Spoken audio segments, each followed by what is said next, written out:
Vendor প্রতিষ্ঠানের ব্যর্থতায় VAT আদায়ে ইলেকট্রনিক ফিসকাল ডিভাইস বা ইএফডি ব্যবস্থা বাদ দিতে যাচ্ছে জাতীয় রাজস্ব বোর্ড।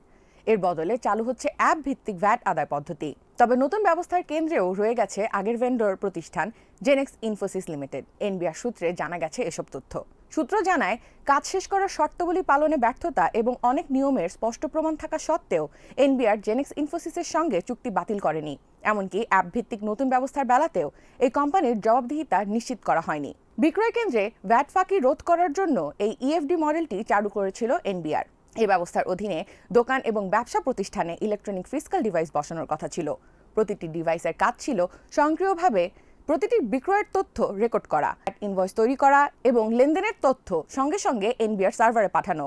এর উদ্দেশ্য ছিল দূর থেকে তদারকির মাধ্যমে বিক্রয় তথ্য গোপন করার সুযোগ বন্ধ করা। এনবিআর এর নিজস্ব প্রতিবেদন অনুযায়ী ৩ বছর পর এই সিস্টেম বাস্তবায়ন এখনও লক্ষ্যমাত্রার ২০% নিচে আটকে আছে। এর ফলে রাষ্ট্র পর্যাপ্ত ভ্যাট সংগ্রহ থেকে বঞ্চিত হচ্ছে।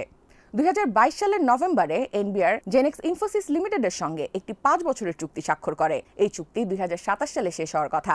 চুক্তি অনুযায়ী জেনেক্স প্রথম বছরে ঢাকা ও চট্টগ্রাম এলাকায় ৬০,০০০ ইএফডি মেশিন বসানোর কথা ছিল, কিন্তু ২০২৩ সালে সেপ্টেম্বর নাগাদ কোম্পানিটি মাত্র ১৪,২২৮টি ডিভাইস বসানোর কথা জানায়। পরবর্তীতে এনবিআর এর মাঠ পর্যায়ের যাচাইয়ে দেখা যায় যে ডিভাইসের প্রকৃত সংখ্যা ছিল আরও কম। এনবিআর পরে সময়সীমা বাড়িয়ে ৩০ জুন ২০২৪ পর্যন্ত করে। তারা আবারও একই এলাকায় ৬০,০০০ ডিভাইসের লক্ষ্যমাত্রা নির্ধারণ করে, কিন্তু ফলাফল ছিল আরও খারাপ।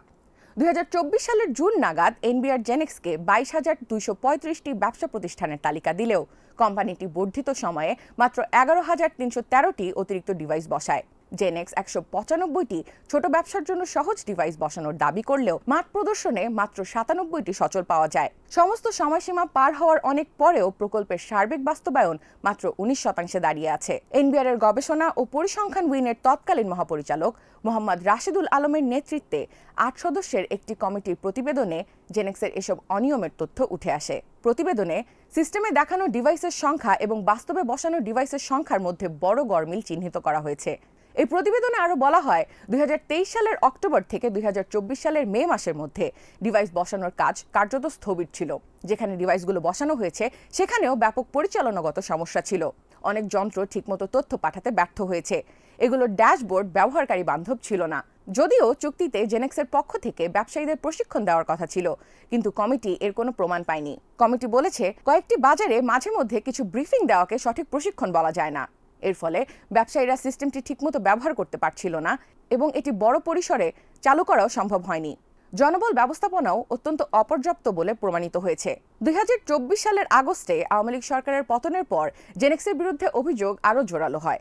কোম্পানির বিরুদ্ধে প্রয়োজনীয় সংখ্যক ডিভাইস না বসানো, আমদানির নিয়ম লঙ্ঘন করা, মিথ্যা তথ্য দেওয়া এবং এনআরবি কর্মকর্তাদের নাম ব্যবহার করে ব্যবসায়ীদের প্রতারিত করার অভিযোগ ওঠে। এক পর্যায়ে এনআরবি চেয়ারম্যান মোহাম্মদ আব্দুর রহমান খান জেনেক্সের সঙ্গে চুক্তি বাতিল করে বিকল্প পথ খুঁজতে নির্দেশনা দেন।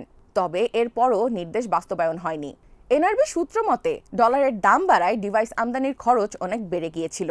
জেনেক্স তখন সংগ্রহিত ভ্যাটের ওপর নির্ধারিত কমিশনের চেয়েও বেশি দাবি করে। এনআরবি এই দাবি প্রত্যাখ্যান করে। জেনেক্সের এত বড় ব্যর্থতা সত্ত্বেও এনআরবি তাদের সঙ্গে চুক্তি বাতিল না করার সিদ্ধান্ত নিয়েছে। এনআরবি এখন ইএফটি সিস্টেম মেরামত করার বদলে অ্যাপ ভিত্তিক ভ্যাট সংগ্রহের দিকে যাওয়ার নতুন সিদ্ধান্ত নিয়েছে।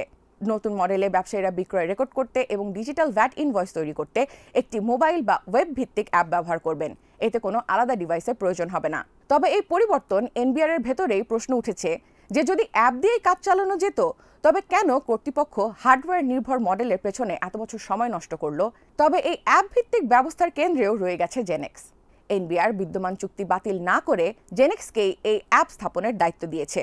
অবশ্য প্রযুক্তিগত কাজ সম্পন্ন করবে জার্মানির রাষ্ট্রীয় প্রতিষ্ঠান ভেরিডোস। তাদেরকে সহায়তা দেবে স্থানীয় প্রতিষ্ঠান রিলিফ ভ্যালিডেশন লিমিটেড।